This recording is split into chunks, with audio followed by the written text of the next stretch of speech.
Andrew Rosindell. Thank you, Mrs Lilbuck, and thank you for calling me to speak. It's a pleasure to serve under your chairmanship. I thank the Honourable Member for Leighton and Wanstead for rightly raising this debate today. I'm very grateful to him, as I'm sure we all are.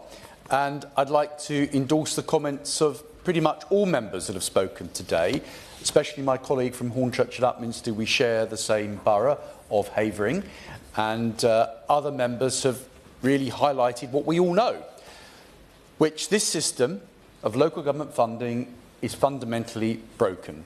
No matter what borough we come from, the current system simply isn't working.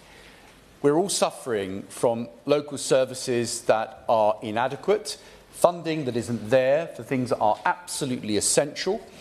We're seeing money spent on things that I believe in local government are wasted. And we, particularly in Havering, and I feel that Bromley and maybe my honourable friend from Hillingdon will also say that our boroughs are spending a lot of money funding the Greater London Authority, most of which seems to be spent in the inner London areas. So the outer London areas are funding inner London. We've been doing that for many decades, not just since the Greater London Authority and the Mayor was created, but over both governments. And I'd like to depoliticise this a bit, because we can blame each other. We can blame each other. Oh, you can blame each other. The last government didn't deal with it. This government, I hope, will attempt to deal with it. But without fundamental change, this problem will go on and on. What we actually need is less government, but more effective government.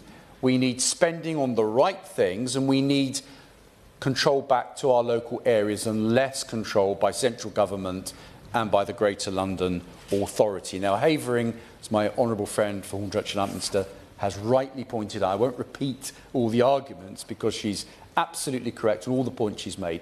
We have particularly suffered from underfunding and an unfair funding formula for many decades. In fact, all the way back to when the London boroughs were created in the 60s. In the 1960s, the London boroughs were created, and clearly what happened is that the outer London areas, considered to be wealthier, were effectively putting money into the centre for many, many decades. Now, as members have rightly commented, that's changed. The Honourable Member for Leighton Wanstead made this point, that outer London areas have altered, the demographics have changed, but the funding formula remains the same. So we do need, ladies and gentlemen, colleagues, a complete change to how we deal with this.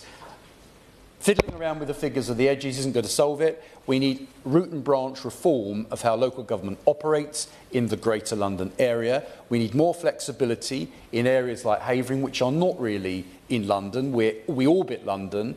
We're far more linked to Essex areas than when we are to inner London. But it needs a fundamental reform of the whole system. But I once again make the point that outer London has always been poorly funded and unfairly treated.